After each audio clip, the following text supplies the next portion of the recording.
Hey, welcome back to Unclip.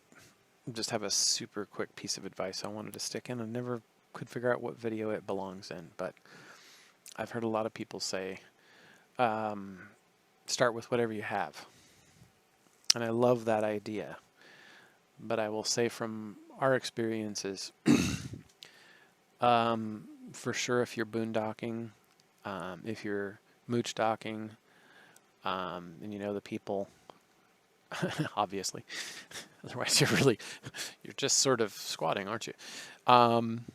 That's cool. But basically, private RV parks. Boy, the places that are flexible about just your rig being 10 years old. I feel like they have to double down on everything else. And that prejudice is so pervasive that even in the best parks, I get that kind of like vibe. Like if I'm doing this for efficiency, that's not cool. So I would say start off with something at least newer if you're planning on doing parks, or I think in my case, if I had known. Also, don't take your teenager with you, really. Just take them to military school. They suck. They're going to ruin the whole thing for you. No teenagers, and if you're going to a park, have a newer rig. It sucks enough that you go through the whole process of trying to get into a place and then you find out they've got a problem with the age or a conniption about pallets or the age of your truck or boy, there's just a lot of that. It's not snobbery. It's actually people who are kind of afraid of snobbery, I guess. So my advice is, start out with whatever you have, but understand what the limitations of that are. So I think in my case, if I could have followed my own advice, if I could go back in time, I don't know how I would have, considering all the challenges we had, but getting this to where we could boondock in our vehicle situation to where we could boondock would have been a higher priority, I guess. I really wanted that when we moved, but I thought we'd be able to do it quickly after. But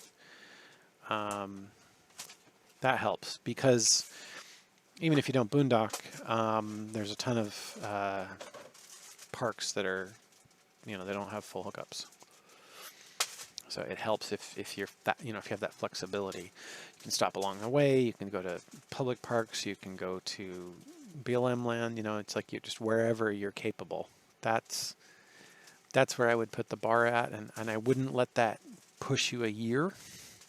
I would just put the effort into either getting the credit and the down payment to get a newer rig, not brand new, or put the elbow grease and a little money into getting yourself a rig that's off the grid one way or another. And don't burn $1 bazillion on batteries, Just be practical, generator, some solar. I haven't even gotten that far with those. I haven't fixed those yet. So, so that's why we're stuck in parks and feeling like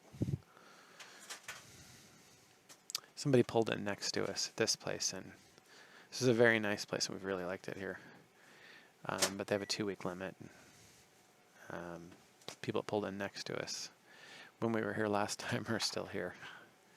I don't know if they're annual people or not, but they weren't here when we got here, so they weren't full-time. But they have a very, very, very nice rig with 3 air conditioners, and it's a Class A. It's really nice. I think the parks basically cater to that more.